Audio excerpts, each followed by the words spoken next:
What's good, guys? This is Vahagraphy. I'm Vahagan, your rock and roll photographer.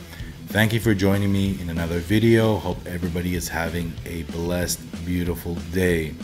Before I get started talking about the Nikon Z MC macro lens, if this is your first time on this channel, Vahagraphy, it motivates me. Go ahead and subscribe to this channel.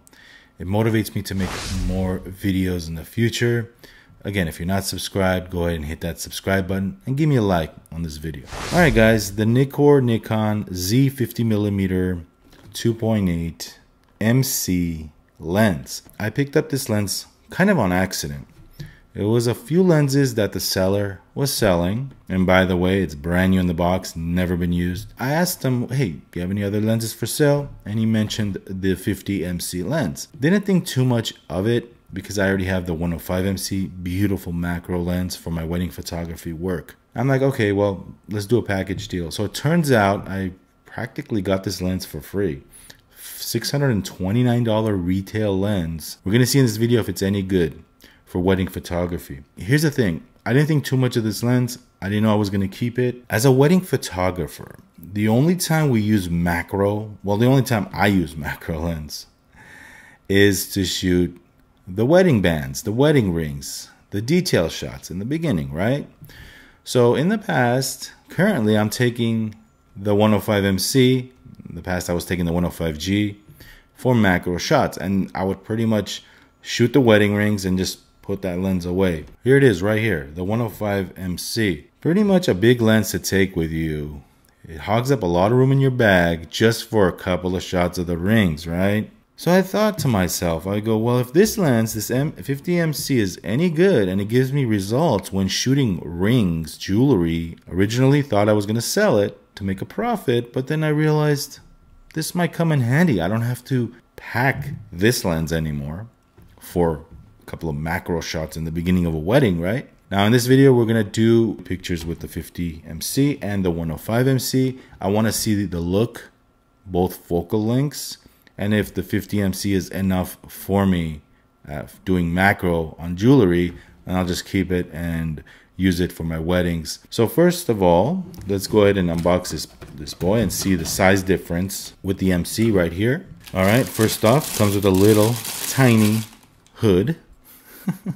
Itsy bitsy hood. All right, the books, the warranty card, receipt. And mind you, again, this was brand new in the box, never been used. All right, here we go.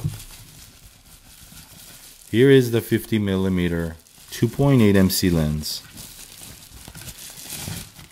Okay, so again, this lens retails for about $629 if memory serves me correct. I think there's a rebate on it. You see it for $600, sometimes you see it for $500. So here it is, guys, the 50mm 2.8 MC Nikon.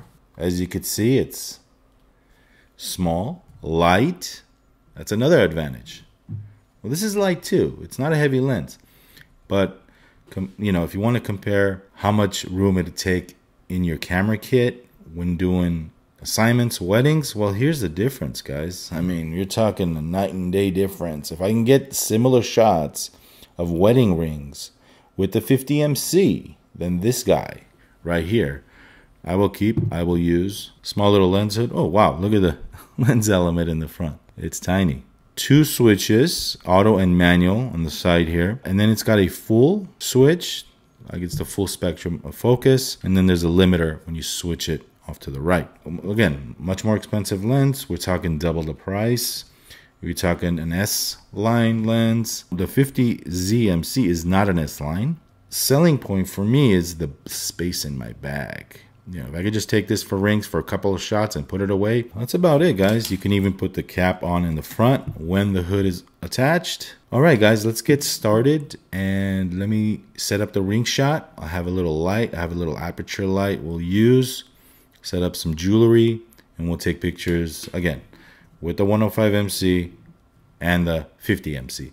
Let's see both macro lenses, but which one's you know, more suitable for your needs. Hey guys, so here's a side-by-side with both lenses mounted on a Z6 so you can see what that looks like. We're gonna start things off with the 50MC here. I'm shooting an aperture, crazy aperture, like f16 to f25. Here's the 105MC. Right off the bat, you can see that the focal length is different and it makes the image look a little different when shooting macro rings at weddings. Now this is how far back I am with the 105MC. When I mount the 50MC, you can see that I have to kind of get closer to the subject to get similar shot. Both lenses are doing a phenomenal job. Both lenses are super sharp. The macro is excellent. It just has a different look with the 105MC and the 50MC. Does this mean that I can't use it for weddings? Heck no, I can. It looks great. It's totally acceptable. I like the look with the 50MC. It all comes down to the look you're after. Which focal length do you prefer? Which look do you prefer? By the way, I shot these straight from the camera, raw files. No editing whatsoever. So it comes down to achieving the shot that I'm after for my clients and saving space in my bag. So this lens will give me the ability to do just that. Hey, by the way guys, here's a video clip shot with the 105MC. As you can see, lighting is key when shooting macro ring shots.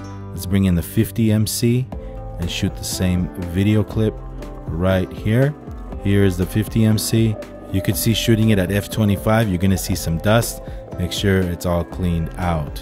Now obviously when you're shooting almost the same shot with both lenses, you're much closer to the subject with the 50mm than you are with the 105MC. Hey, watch what happens when I shoot the same shot wide open at 2.8. Pretty cool, huh? Again, lighting is key when shooting these type of photography, and also make sure the jewelry is clean. Every single imperfection will show up. Here's an example of different looks you can achieve when just changing your lighting. Okay, just for funsies guys, let me go ahead and slap this 50MC onto the camera. Let's take the 51.2 out and let's record the exact same video clip at 2.8 wide open, and let's see what we get. Okay, you know what, just for fun here, I'm recording this at about f2. Let me dial the 51.2 to 2.8 so we could have, you know, a comparable comparison. Okay, the 51.2, a $2,000 top of the line 50mm Z 1.2, recording this video clip at f2.8. I dialed it down. Now let's slap on the 50MC without moving the camera, same settings. I'm just gonna switch both lenses out.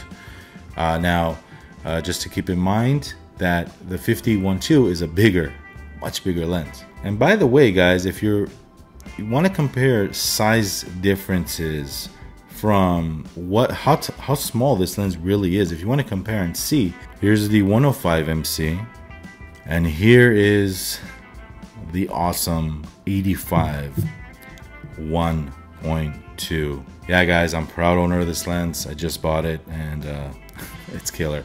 Videos coming soon, not to get too sidetracked, but here are the differences side by side. You could see how small this 50MC really is. Let me slap in this 50MC and let's see what the video looks like. Let's go. All right, guys, there it is, the 50MC 2.8 recording video at 2.8. Same camera, same settings as when I was recording with this guy right here, the 51.2. All right, how does it look? Now, what I want to do is I'm interested to see how this lens actually transitions focus and how smooth it transitions focus and how fast and accurate. Let's go ahead and point that to the camera. And let's go ahead and take it away. Let's do it again. Hopefully it's acquiring focus. And let's take it away. And by the way, I'm using a Nikon Z6. For comparisons, of course I have to compare. I'm gonna slap back the 51.2 real quick and do the same test. Okay, back with the 51.2 on the camera at 2.8. Let's do that test really quick. Same lens. Point the 85-1.2. There we go. Take it away. And again, Take it away. Which one was smoother? It's at 2.8, so hopefully there's enough distance from this lens to my face so you can actually see something. If not, you know, oh well. Small little lens. What did you guys think? Leave me a comment down below. I would like to hear your opinion, especially on the ring shot comparison. And you know, is this good enough for weddings? Do I have to take the 105 MC? What did you guys think of the focal length difference when shooting, when photographing jewelry and rings at weddings? Let me know in the comments. Good things coming on this channel, guys. My next video coming up, I'm gonna give you my thoughts on my brand new Nikon, well, not brand new, but my new Nikon D5 purchase. I actually used it already at a wedding, and I'm excited to share my thoughts using a D5. You know, I'm a D4 shooter for years, and I'm using a D5 now. Blew me away, but I won't give away too much until the next video. So my thoughts on the Nikon D5 coming up next. Awesome content coming soon.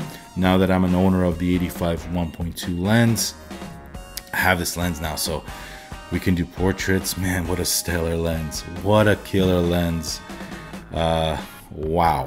As a portrait shooter, I'm happy to own this lens now.